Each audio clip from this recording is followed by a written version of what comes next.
The work upon which this video is based was funded in part through a grant awarded by the Wood Education and Resource Center of the Northeastern Area State and Private Forestry of the U.S. Forest Service.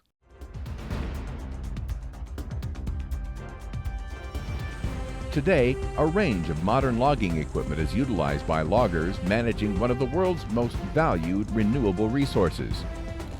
Loggers are always looking to improve production and profitability of their operation. This is especially true when access or terrain makes harvesting difficult. Providing an alternative to existing logging technology for challenging timber sales in the Great Lakes region is an excavator-based cable logging system. This system has a cable that extends over the hard-to-log area, which does not make felling the timber any easier, but can make removal of the timber to an accessible area safer, more environmentally friendly, less time-consuming, and more cost-efficient. It utilizes two 40-ton mobile excavators and is a viable option for loggers and landowners faced with challenging terrain.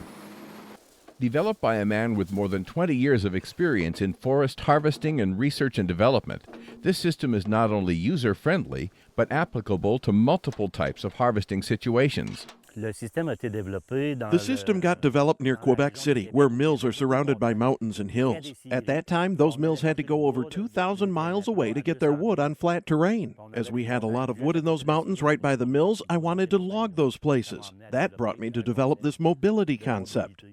Probably the biggest advantage is there's a lot of landowners that don't want to manage their lands because they don't want conventional machinery on it. This gives them an option to where they can manage their lands and take the timber off and keep their forest healthy. The excavator-based cable logging system lends itself nicely to a variety of logging applications, such as steep slopes, wooded swamp areas where other logging systems need dry or frozen conditions, and islands where accessibility makes other logging methods difficult at best. I got approached by enterprises in Indonesia to harvest wetlands on flat terrains. We did it with much success. Therefore, a new market was opened for the system, in addition to harvesting on slopes where the system works both ways, uphill or downhill. A demonstration of the excavator-based cable logging system took place in a hilly area in Marinette County in northern Wisconsin. Timber in this area consisted of aspen, oak, red pine, and red maple. It all reached maturity. The oak and the aspen, and oak and aspen do very well in sunlight, and the new growth is just going to be fantastic for wildlife and the timber management. This 20-acre site is an old ski hill located on one of the highest points in the county, with slopes of up to 70% in some places. Two excavators with hydraulic winches and 48-foot towers or spars serve as the mobile anchors for this system. They are connected by a 1,500-foot main cable on which the self-propelled sky carriage travels. The sky carriage has a 71-horsepower diesel engine capable of traveling up to 1,200 feet a minute. Operation is possible with as few as 2 operators, in this case, one at the log deck and one positioned near the felled timber. All system functions are controlled remotely in turn by the 2 operators using battery-operated keypads with 12 clearly marked buttons that allow them to start or stop the engine and to set carriage and skidding cable speed. For safety, only one logger can operate the system at a time. Safety is always number one on our jobs, and our records prove it. So logging it this way, it can be stopped on either end. The fellow hooking it or unhooking the cable can stop it for safety. The skidding cable can be up to 300 feet in length, with multiple chokers at the end of it. The operator lowers the skidding cable until he is able to grab hold of it, and continues to lower it until it reaches the selected timber.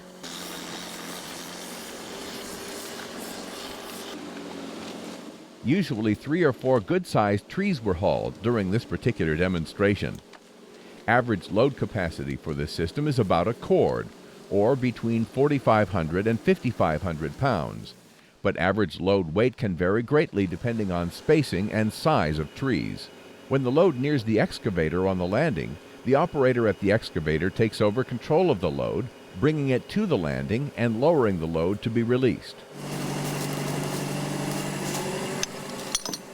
Since the sky carriage can place the trees with precision at the landing, Product processing can be conducted in tandem with the removal process, as the landing will accommodate.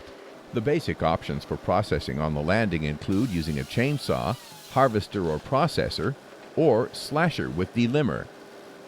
Operators use the remote's radio communication as necessary. But very often, the sky carriage is simply returned for another load with no discussion at all. The simplicity and safety of this system is ideal. Similarly, its speed and efficiency make it a viable option. We were going on this site about 251 yards up, and it was traveling the carriage was traveling in a minute and a half up. And it's bringing a turn of logs about every 5 minutes from the top, and from the middle of the mountain about every 3.5 minutes. Fuel consumption for the sky carriage is typically about 1 gallon per hour. Simple math shows that if the sky carriage were to run for 2,000 hours a year at roughly a gallon of fuel an hour, it would use 2,000 gallons. At $4 a gallon, estimated annual fuel costs for the sky carriage would be $8,000. For this demonstration, the trees were hauled downhill because access made this the best option. However, trees can be cabled uphill or dropped in between the two excavators if there is a good access landing area. We've done work on both water quality and on the amount of biomass needed to be left to keep different soil types healthy. And so by the tops breaking off and the stuff that naturally breaks off while skidding down like this, we're leaving about the amount we'd like out there to provide the nutrient for the next stand. What makes the excavator-based cable logging system unique is its ability to be repositioned easily. The simple process begins by letting out the main cable to create slack. Then the entire tower, or spar, is lifted before the excavator starts to move. This system, by being based off of excavators, the excavators have the weight to keep the tower upright where you're not having to guy everything down. The more traditional cable systems, you would have a tower, but then you'd have to run 6 guy lines back to trees or buried, and it'll take anywhere from 4 to 8 hours to guy down a tower.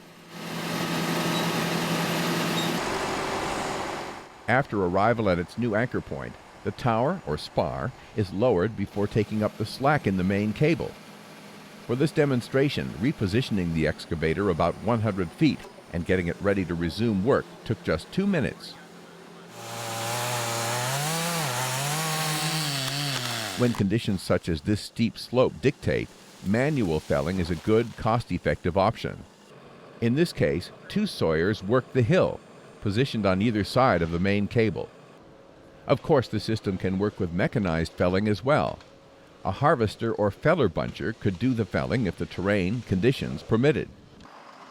Again, one or both of the excavators can be moved quickly and easily to any area with more timber to pick up. Here we see the excavator at the top of the hill, moving into better position. Between the speed and efficiency of this system and the safety that's pretty well built into it, I was impressed when I seen it the first time, and I remain impressed. I guess overall, everybody that comes, including myself that's been here every day, is very, very impressed. And after you're looking at it, you're thinking of many, many other places where it would work very well. You know, like maybe islands on the Wisconsin River or islands on the Menominee River, or all over the UP or Wisconsin. During the demonstration, a production analysis was conducted. In the 3 hours of study, the sky carriage made 46 turns and hauled a total of 128 trees, or just shy of 23 cords. That's approximately 8 cords an hour. If the team worked for 7 hours, they would be able to move more than 55 cords per day. If the team worked for 225 days, they'd be able to move nearly 12,500 cords per year.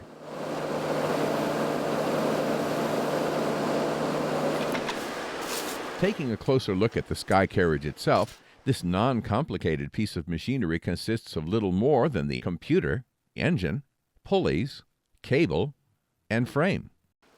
On this system, the middle pulley is stationary, and the 2 smaller outside pulleys can be easily removed. This allows for quick and easy placement or removal of the main cable.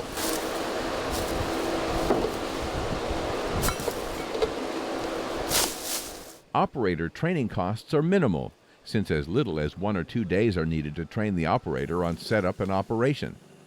3 semi-lowboy trucks are needed to transport the more than 100 tons of equipment. Here's how the cost analysis breaks down when factoring in the purchase and annual operation costs of an excavator-based cable logging system.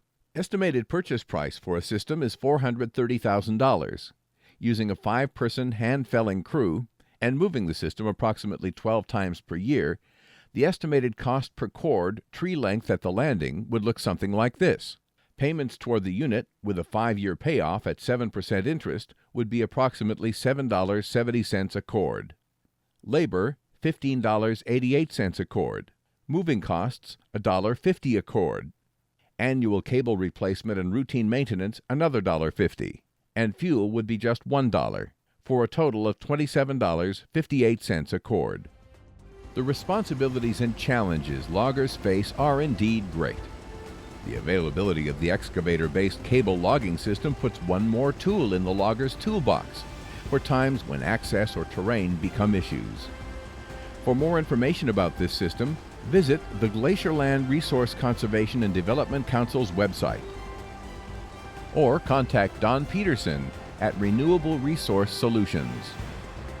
The demonstration and video was a cooperative effort of the U.S. Forest Service, River Country Resource Conservation and Development Council, Pomeroy Forest Products, Glacier Land Resource Conservation and Development Council, Teleforest, and the Wisconsin Department of Natural Resources.